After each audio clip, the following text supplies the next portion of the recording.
ampalaya ko. Sariwang sariwa. Ito guys, oh, liliit oh. Masarap kaya to.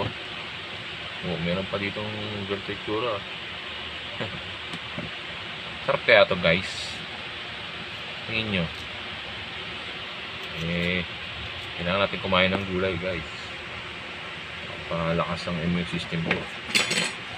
Nakitaan ko lang kayo guys kung paano maghiwa ng ampalaya. Ganyan lang yan guys. Ganyan ang kalaki. Tapos pwede mo rin bilisan. Palatang di marunong magluto na guys. Nahiwa ako dito.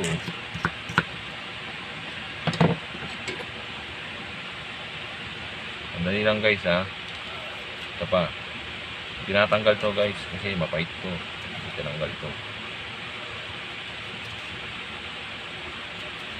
Yan lang yan pagtanggal. Gagamitin nyo ng kutsara. Kakain kasi yan nga sa gitna. Maghihiwa ulit tayo. Ba't di mo kinuhaan yung tuloy-tuloy lang. Ayan guys ha. Yan lang po paghihiwa nyo. Ako kasi hihiwain ko lang naman to. Tapos ilalagay natin